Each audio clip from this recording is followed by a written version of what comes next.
তরুণরা যদি হচ্ছে ধরুন যারা হচ্ছে আসলে অনার্সে ভর্তি হচ্ছে, আমাদের দেশের যে সিস্টেমটা রয়েছে সেক্ষেত্রে কোনো একটা স্টুডেন্ট, কোনো একটা তরুণ যদি চায় যে না আমি একদম শুরু থেকেই ব্যাংকিংয়ের উপরই ক্যারিয়ার ফোকাস করে কাজ করতে চাই, তো সেক্ষেত্রে আসলে সে কি প্রিপারেশনগুলো নিতে পারে? আর সেক্ষেত্রে তাকে যে প্রিপারেশন নিতে হবে তাকে দেখতে হবে ঘটনা বহুল যে প্রশ্নগুলি হচ্ছে ইন্টারভিউ পরীক্ষার জন্য, বিশেষ করে রিটেন কোশ্চেন এবং ভাইভা প্রশ্নগুলি, এগুলি বিভিন্ন সময় গাইড বই বা বিভিন্ন বইয়ে পাওয়া যায় বা পেপারে আসে, অনেক সময় আসে। তাই সেক্ষেত্রে আমি আমার অভিজ্ঞতা থেকে বলি সেটা হচ্ছে তাকে ল্যাঙ্গুয়েজে ভালো হতে হবে, ম্যাথে ভালো হতে হবে, আর এটা হলো জেনারেল নলেজ। এই তিনটা জিনিসে তাকে খুব গুরুত্ব দিতে হবে। আচ্ছা, মানে I cannot stop myself from asking this. আমরা অনেক সময় ভাইভা বোর্ডে দেখি, ইন্টারভিউ বোর্ডে দেখি যে পিপল আর আস্কিং বা এরকমের হচ্ছে ক্যান্ডিডেটরা আসলে এক্সপিরিয়েন্স করে যে অমুক সালে কী হয়েছিল বা এই জিনিসটা কেন হচ্ছে করা হয়েছিল। অনেক সময় থাকে না, we talk about history and everything. So এই জিনিসটা আসলে I really want to know যে ব্যাংকিং সেক্টরে কাজ করতে গিয়ে এই জিনিসটা আসলে কিভাবে এফেক্ট করে বা why they do have to know about all this thing, যে হচ্ছে 1857 সালে কেন কি হয়েছিল। হ্যাঁ, আমি বলছি সেটা হচ্ছে আপনি দেখবেন যে আমরা ব্যাংকিং যারা করি এটা কিন্তু সমাজের বাইরের কেউ না, এই সমাজের মানুষদের নিয়েই কাজ করি আমরা। এবং হিস্ট্রি কিন্তু মারাত্মকভাবে ডিসিশন মেকিংয়ে হেল্প করে।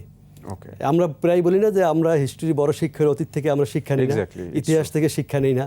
তা আমাকে কিন্তু ইতিহাস থেকে শিক্ষা নিয়েই আগাতে হবে। আমাকে দেখতে হবে যে কিভাবে অতীতে মানুষ ভুল করছে, কিভাবে অতীতে মানুষ সাকসেস হয়েছে, হ্যাঁ, এবং যে সাকসেসের কারণগুলি সেগুলি আইডেন্টিফাই করে আমাদের ভবিষ্যতের জন্য লার্নিং। সেই জন্যই আমাকে হিস্ট্রিটা জানার খুবই জরুরি। মানে টোটাল ব্যাপারটা কি তাহলে এরকম দাঁড়াচ্ছে যে আমরা অনেক সময় যে জিনিসটা দেখি, আই এম নট অফেন্সিং দেম, যে অনেক স্টুডেন্ট আছে খুব বুকিশ, চার পাঁচটা সম্পর্কে ধারণা কম থাকে।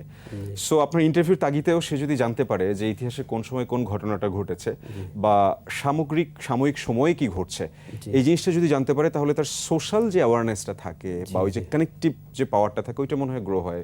রাইট, আমি এগ্রি করি আপনার সাথে।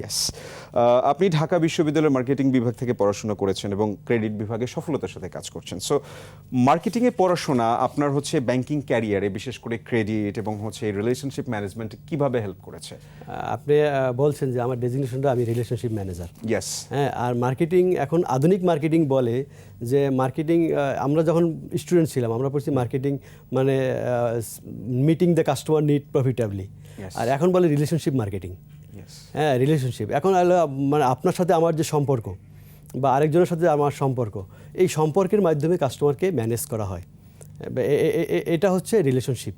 এবং কাস্টমার লাইফ টাইম ভ্যালু বলেও একটা কথা আছে।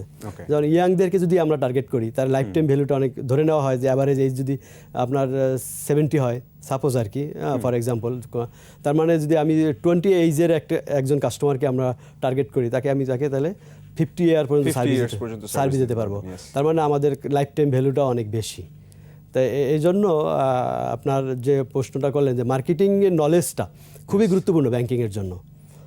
এবং আপনারা আরেকটু আমি বলে দিই, ঢাকা ইউনিভার্সিটি মার্কেটিং যখন আমরা পড়েছি তখন আমাদের কিছু সাবজেক্ট ছিল যে কমন, যেটা অ্যাকাউন্টিংও পড়ানো হয়, ফাইন্যান্সের জন্য পড়ানো হয়, ব্যাংকিংয়ের জন্য পড়ানো হয়, ম্যানেজমেন্টের জন্য পড়ানো হয়। আবার কিছু সাবজেক্ট আছে স্পেশালিস্ট ফর মার্কেটিং। তো এই জন্য আমাদের একটা হলিস্টিক নলেজ আমরা পেয়ে যাই আর কি। এই জন্য আমি এখানে আপনাকে সামনে রেখে আমি ঢাকা ইউনিভার্সিটিকেও স্যালুট দিতে চাই। ধন্যবাদ Dhaka university. Good job. Definitely আমি ওই জিনিসটা ফিল করি, মানে মার্কেটিং জিনিসটা এভাবে কাজ করে। বর্তমান সময় তো আসলে হচ্ছে পার্সন টু পার্সন মার্কেটিং হচ্ছে। তো আমি যদি আমার কাস্টমারকে হচ্ছে ওরকমের সাপোর্টটা দিতে পারি, সে ডেফিনেটলি আরও হচ্ছে 10 জনকে এইটা নিয়ে উৎফুল্ল হয়ে কথা বলবে, রাইট? এটাকে বলে word of mouth. Word of mouth, yes, word of mouth.